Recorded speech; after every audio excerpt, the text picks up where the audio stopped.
Have you ever watched a game and thought, man, even I could do better than that? Every football fan has had that moment, but let's get real. If someone's playing for a top club, they're operating on a level most of us can't even imagine.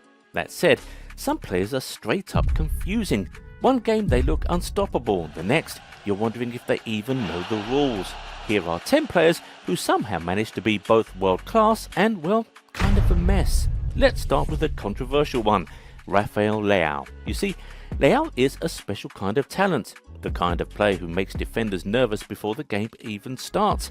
He's got that signature smile, even after embarrassing an opponent, which can get under people's skin. He's got the speed, the dribbling, the physicality, everything you're looking for in a top-tier forward. But here's the thing, he doesn't seem to be improving. At 25, he's playing almost exactly how he did when he first broke onto the scene.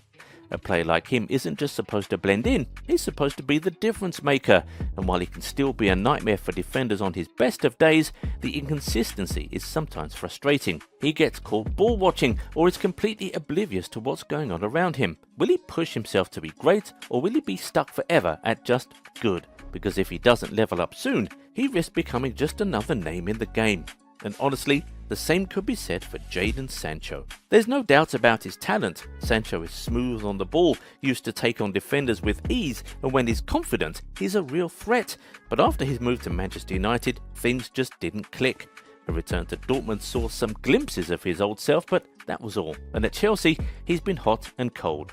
Some say he's got an attitude problem, but that's just chat. The real issue, his game is stuck. Same moves, same tricks, and in football, once they figure you out, you're done. At 19, he was electric, tearing up defenses at Dortmund, but now his career just feels kind of stuck, and it begs the question, what went wrong? Then next up we have Aurelio Gomez. Now some keepers are just built different, and Gomez, man, he was a whole new experience. Plenty of great keepers could have made this list, but not many brought the drama, the chaos, and the pure entertainment like he did. And it's not like he wasn't legit.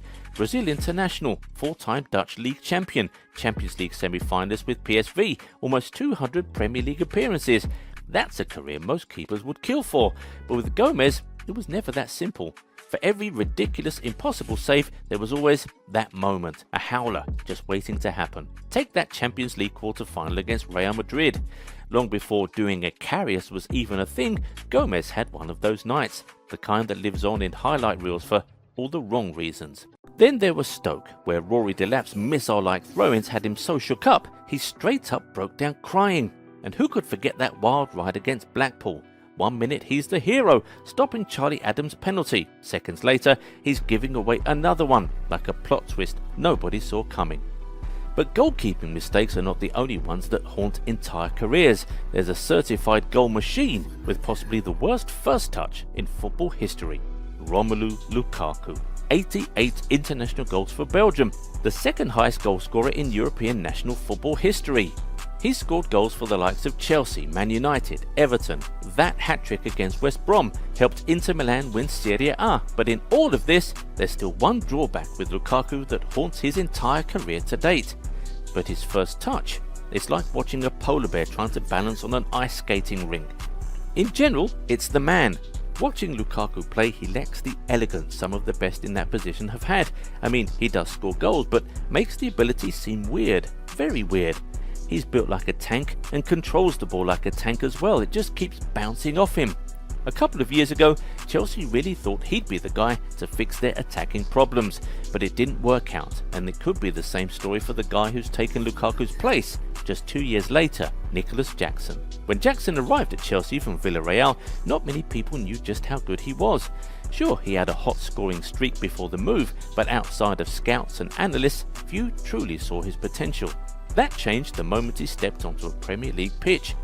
Technically, Jackson is one of Chelsea's best.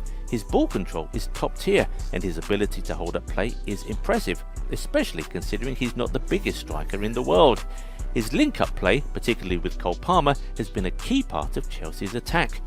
But here's the problem. Strikers are not just there to hold up play, they're there to score. And Jackson? He's just not scoring enough. He misses big chances, he rushes shots, he's just not clinical. But the craziest part, there's actually someone worse, yet someone still really brilliant in some aspects. Yeah, Darwin Núñez. Darwin Núñez, or as some like to call him, Captain Chaos, is the definition of unpredictable. On one hand, he's a nightmare for defenders, constantly pressing, forcing mistakes, and battling for possession like his life depends on it. But here comes the twist. Despite all that effort, he struggles with the one thing he was brought in to do: scoring goals. His finishing has been so bad, even Liverpool legend Robbie Fowler didn't know what to say. Penalties? Missed. Tap-ins? Missed. Chances so easy you could score them in your sleep? Still missed. Look up the worst misses in football and trust me, his name is bound to pop up. Yet, as frustrating as he can be, he's also had his moments, times when he's come through for Liverpool in big games. Now here's one there's no debating. Adama Traore. This is a player who often divides opinion, but maybe we're all looking at him the wrong way. Instead of trying to fit him into a modern mould, let's appreciate him for what he is, an old school winger. His game is all about staying wide, using his incredible dribbling to beat the man and then delivering a cross. That's his superpower. The fact that he's lightning quick sometimes makes people underestimate his actual dribbling ability. He's not just running fast, he's got skills. Now, he's not always going to be world class every game, and he's not going to play in every position. He's not the most tactically flexible, but as a pure winger, especially as an impact substitute, this guy is lethal. Bring him on late when defenders are shattered and watch him use his pace and power to destroy them and create chances. When he reaches the penalty area, however, he looks like a deer in the headlights. After all that hard work, he gives the ball to the goalkeeper, just like that. If he's feeling a bit adventurous, then he just shoots over the bar. What a player. Another head scratcher is Alvaro Morata. Many remember him for his struggles at Chelsea, where he missed so many chances that fans turned it into a joke. But despite that, Spain keeps calling him up, not just as a squad player, but as their starting striker and even captain. Clearly, there's something about him. His biggest strength? Aerial dominance. Give Morata 10 headers and he'll probably score 8. At 6'2", he's a nightmare for defenders when the ball is in the air, but when it comes to his feet, well, that's a different story. His first touch can be shaky and he misses a lot of chances that seem easier to score. That imbalance has made him a tough fit for a lot of teams, which is why he keeps bouncing around. And that kind of inconsistency, it hurts. Just ask guys like Moussa Sissoko. You see, figuring out the real Moussa Sissoko is like trying to solve a puzzle with missing pieces. 1 minute, he's tearing it up for France at Euro 2016, making Tottenham drop £30 million on him like they just hit the jackpot.